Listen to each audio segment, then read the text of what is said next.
Assalamualaikum warahmatullahi wabarakatuh. Oke, selanjutnya kita akan mempelajari tentang teori ikatan valensi untuk senyawa koordinasi atau senyawa kompleks. Oke, ini ada beberapa prinsip dasar dari Linus Pauling pada tahun 1931 bahwa ikatan kovalen koordinasi dengan pasangan elektron bebas yang disumbangkan oleh ligan. Jadi ada PeB yang disumbangkan oleh ligan. Kemudian atom pusat atau logam pusatnya menyediakan orbital-orbital kosong yang nantinya akan ditempati oleh pasangan elektron bebas dari ligan tadi. Tentunya yang sudah mengalami hibridisasi.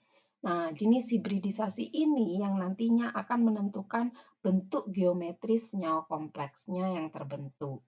Oke, kita akan mempelajari karena di sini jenis hibridisasinya itu akan menentukan bentuk geometris, maka di sini jenis hibridisasinya kalau bilangan koordinasinya 2, jenis hibridisasinya SP, maka dia bentuk geometrisnya adalah linier. Kemudian kalau 3, trigonal planar, dan di sini bentuk hibridisasinya SP2. Sedangkan kalau 4 itu ada 2, bilangan koordinasinya 4, maka ada 2 bentuk geometri yaitu tetrahedral dan square planar. Perbedaannya adalah jenis hibridisasinya. Kalau hibridisasinya SP3 dia tetrahedral, kalau hibridisasinya SP2D maka dia bentuknya square planar. Jadi berbeda, sama-sama bilangan koordinasi 4, geometrinya berbeda, maka nanti ditentukan dari jenis hibridisasinya. Kemudian kalau 6 ini juga ada oktahedral dan trigonal prismatik. Tapi kalau oktahedral dia itu hibridisasinya jenisnya adalah SP3D2. Ya, atau D2 SP3. Sedangkan kalau trigonal prismatik dia hibridisasinya SD5. Oke. Saya lanjutkan langsung kalau kita sudah mengetahui nanti mengetahui jenis hibridisasinya, maka kita dapat menentukan geometrinya. Oke, selanjutnya ini yang paling umum digunakan itu di teori ikatan valensi ini adalah geometri tetrahedral, segi empat planar, trigonal bipiramidal, dan juga oktahedral. Jadi yang sering digunakan itu adalah jenis hibridisasinya SP3, DSP2, trigonal bipiramidal itu bisa DSP3 atau SP3D, dan oktahedral itu bisa D2 SP3 orbital dalam atau SP3D2 orbital luar. Oke, yang ini geometri, jenis-jenis geometri yang paling umum digunakan dan banyak dipelajari nantinya di teori ikatan valensi ini. Oke, kita akan mempelajari model ikatan valensi. Jadi kalau ligan itu sebagai basa Lewis, kemudian logamnya sebagai asam Lewis, ya. Nanti dia orbitalnya akan mengalami hibridisasi yang nantinya akan menentukan geometrinya. Ya. Contohnya adalah kalau dia CrNH3 6 kali 3+, berarti dia Cr3+. Karena Cr3+, maka 3 konfigurasi terakhirnya itu ada 3D3. Maka dia diisi ada 3 elektron dan ada orbital yang mengalami kekosongan di sini. Karena di sini NH3-nya ada 6, maka dia akan masuk sebelumnya mengalami hibridisasi di sini 3D, maka yang kosong ini dia mengalami hibridisasi dengan S dan P, orbital 4S dan 4P, sehingga di sini 6NH3 masuk menempati D2D, 2 orbital D, ya, 2 orbital D yang sudah mengalami hibridisasi, kemudian 1 orbital S dan 3 orbital P. Maka NH3 menempati ke-6 orbital kosong ini menjadi D2sp3.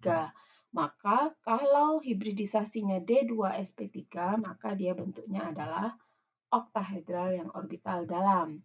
Kenapa disebut dengan orbital dalam? Karena D-nya itu menggunakan orbital yang kosong di sini. Jadi di sini 3D ya, 3D. Kemudian di sini 4S, 4P. Maka yang digunakan adalah D orbital D yang 3. Jika yang digunakan orbital D-nya yang 4D, misalnya di sini kita ditambahkan 4D, karena di sini sama-sama 4, maka dia biasanya adalah orbital luar. Karena yang digunakan itu adalah lebih kecil dari S, 3D. Sedangkan yang S 4, S, dan 4P. Maka di sini dia yang digunakan adalah D yang orbital dalam. Oke. Kemudian di sini ada beberapa contoh juga, misalnya yang tetrahedral ya. ZnOH4 2-min. Karena di sini OH-nya 4, maka karena bilangan koordinasinya 4, maka ada dua kemungkinan bentuknya, yaitu tetrahedral dan square planar. Kita lihat di sini, karena Zn2 plus di sini dia 3D10 ya, maka pada orbital D-nya itu penuh, maka dia keempat OH ini dia akan masuk ke sini, 1 di orbital S dan 3 di orbital P, membentuk sp3. Sedangkan kalau sp3 itu dia jenisnya adalah tetrahedral. Kalau hibridisasinya sp3, maka dia geometrinya adalah tetrahedral. Sedangkan di sini contohnya NiCN4 2-min ya. NiCN4 2-min, maka Ni2 plus itu dia ada 8 ya. Maka di sini 1 2 3 4 5 6 7 8. Maka elektronnya itu mengisi di orbital D ada 8. Dan ada satu elektron yang tidak berpasangan dan ada juga satu elektron tidak berpasangan. Totalnya dia ada 2 elektron tidak berpasangan. Maka akan mengalami hibridisasi, dia akan berpindah satu elektron yang tidak berpasangan ini, masing-masing akan berpindah dari yang kanan ke kiri sehingga dia 3D-nya penuh dan satu yang kosong. Orbital D yang kosong, 1 pada orbital D ini dia mengalami hibridisasi, kemudian elektron dari Cn dari ligan itu masuk ya, 1 menggunakan orbital D yang kosong tadi itu, kemudian 1 menggunakan orbital S dan 2 menggunakan orbital P, sehingga dia hibridisasinya adalah dsp2. Kalau hibridisasinya dsp2, maka dia bentuk geometrinya adalah segi 4 planar. Jadi ini sama-sama ligannya dia 4, ligannya dan juga 4, maka yang menentukan geometrinya adalah pada saat hibridisasi. Kalau sp3 dia bentuknya adalah tetrahedral, sedangkan kalau dsp2 maka bentuknya adalah square planar. Maka kita harus mengetahui pertama tadi elektron terakhirnya berapa. Kalau Zn berapa elektron terakhirnya, kalau Zn2 plus berapa. Ya diingat-ingat pelajaran sebelumnya, kalau di sini Ni2 plus itu berapa, maka berapa elektron terluarnya, elektron valensinya, maka di sini kalau 3D8 maka dia akan mengisi di sini 8 elektron. Oke.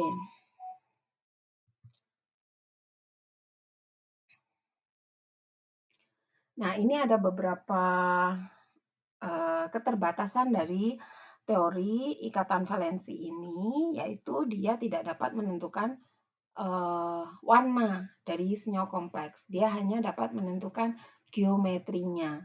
Oke. Kemudian juga memprediksi kemagnetannya, paramagnetik ataupun diamagnetik, dia bisa saja salah. Ya. Maka kalau di sini dia terisi penuh semuanya, ya maaf, Kalau terisi penuh semuanya, elektronnya tidak ada yang berpasangan, maka dia sifat magnetnya adalah diamagnetik. Jika ada beberapa yang tidak berpasangan, maka elektronnya yang tidak berpasangan, maka sifatnya adalah paramagnetik. Oke, selanjutnya. Kemudian pada hibridisasi yang melibatkan orbital D, ada dua macam kemungkinan hibridisasi, yaitu kompleks orbital luar atau kompleks orbital dalam. Kalau kompleks orbital luar, hibridisasi orbital D yang dilibatkan adalah orbital D yang berada di luar kulit dari orbital S dan P. Jadi tadi yang saya gambarkan di situ, maka D-nya itu berada di luar orbital S dan P. Sedangkan kalau orbital dalam, maka D-nya itu di dalam orbital S dan P yang mengalami hibridisasi. Oke. Saya contohkan tadi itu di atas ya. Maaf, ini ya. Karena ini D-nya itu 3D, kemudian di sini 4S dan 4P. Yang digunakan adalah sebelumnya D sebelum 4S dan 4P, maka di sini dia adalah D orbital dalam. Kalau di sini misalnya penuh, D-nya penuh dengan elektron ya, kemudian mengambil D yang di luar 4S dan 4P, maka itu adalah namanya D orbital luar. Jadi itu bedanya. Jadi kompleks orbital dalam dan kompleks orbital luar. Kemudian selanjutnya pembentukan senyawa kompleks dapat terjadi melalui dua hal, yaitu yang pertama tanpa melibatkan proses eksitasi elektron.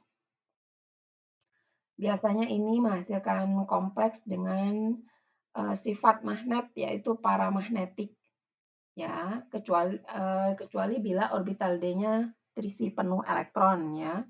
Kemudian yang kedua dengan melibatkan proses eksitasi. Nah, ini biasanya menghasilkan dua kemungkinan, yaitu paramagnetik dan diamagnetik. Oke, berarti ada yang melibatkan proses eksitasi dan ada yang tidak melibatkan proses eksitasi. Contohnya, yang tanpa melibatkan proses eksitasi. Misalnya di sini NiCl4 2-. Maka Ni2 plus-nya itu adalah 3D8. Kita lihat di sini ada 8 elektron, 1, 2, 3, 4, 5, 6, 7, 8. Ada 8 elektron di sini, kemudian ada 4S, kemudian ada 4P, maka di sini Cl, 4 di sini, dia akan mengisi di 4S dan 4P. Jadi, yang elektron di sini, dia tidak mengalami eksitasi. Jadi, tidak berpindah dari elektron orbital yang tidak berpasangan ini menuju ke elektron yang tidak berpasangan juga. Jadi, tidak mengalami eksitasi. Jadi, dibiarkan begitu saja. Kemudian yang Cl, dia mengisi di orbital S, kemudian mengisi di orbital P. Sehingga hibridisasinya sp3. Jadi di sini ada 4 elektron bebas dari 4 legen Cl-. Jadi sifatnya paramagnetik karena ada elektron yang tidak berpasangan. Mengapa dia tidak melakukan eksitasi? Oke, kalau dia melakukan eksitasi, maka hibridisasinya akan menjadi DsP2. Kalau dia mengalami eksitasi karena ada satu orbital D yang kosong nantinya, maka namanya hibridisasinya DsP2. Sedangkan kalau DsP2 itu dia bentuk geometrinya adalah square planar.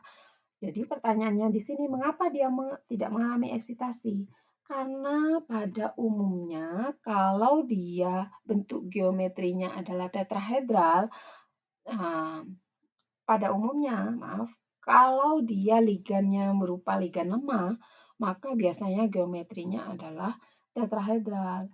sehingga dia tidak mengalami eksitasi. Kita lihat di sini ligannya adalah ligan Cl. Kalau ligan Cl dia termasuk ligan lemah, maka biasanya dia pada Ni-nya ini dia tidak mengalami proses eksitasi, sehingga langsung ligannya itu memasukkan pada orbital S dan P, yaitu sp3.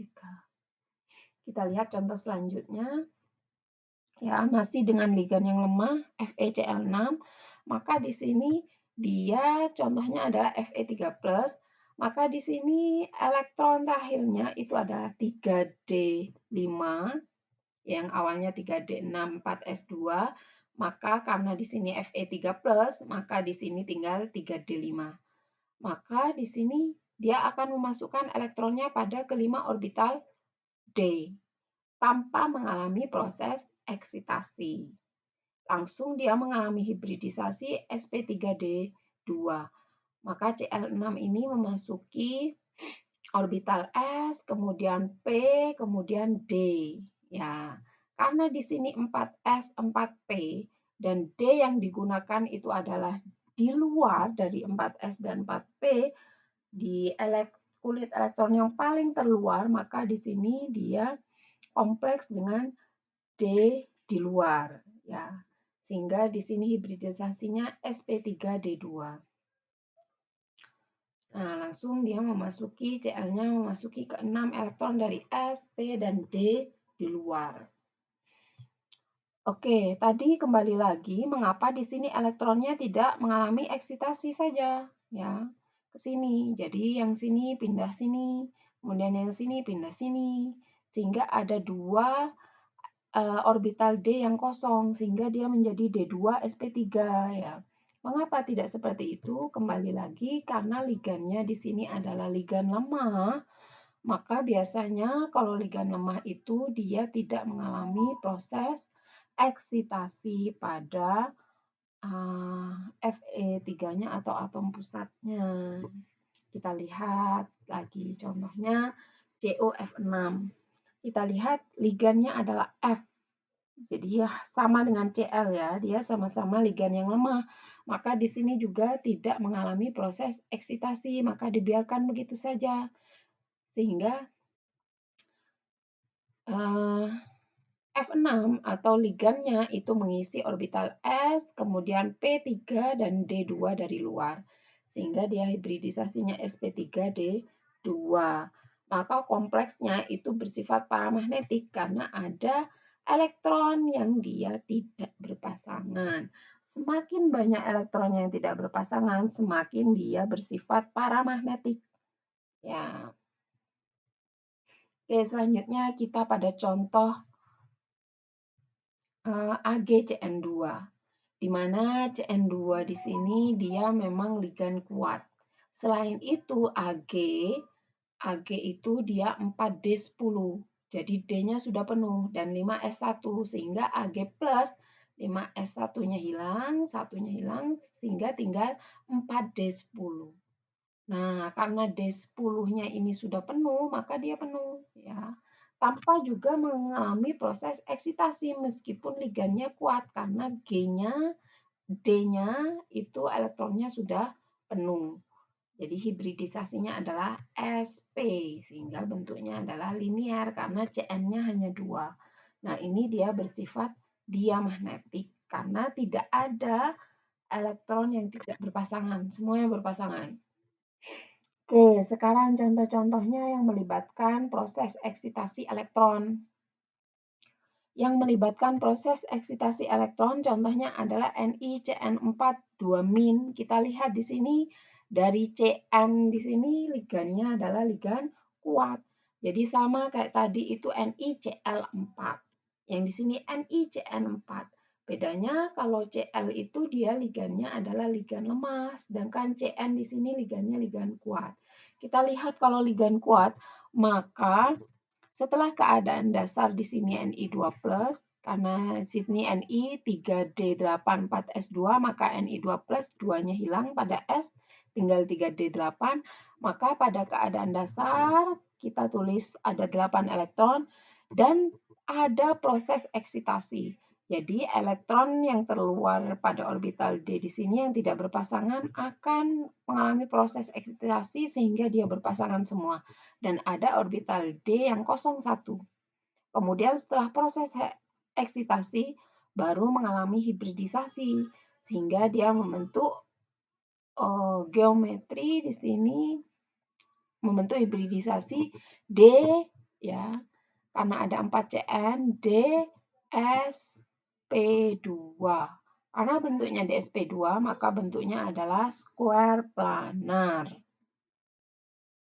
Sehingga semuanya berpasangan dan sifatnya kompleksnya adalah diamagnetik.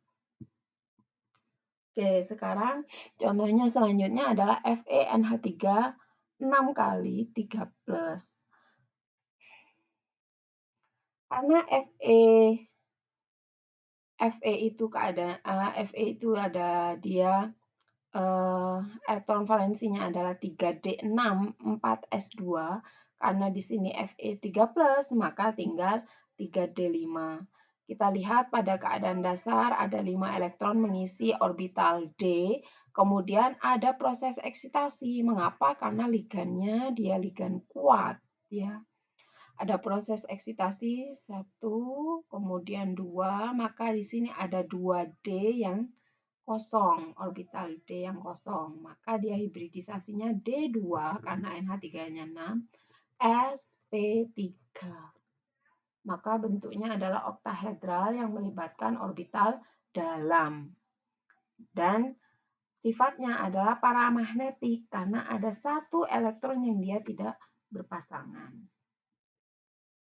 Oke, sudah tahu bedanya tentang yang melibatkan proses eksitasi dan dia tidak melibatkan proses eksitasi. Oke. To be continue ya, untuk selanjutnya bersambung.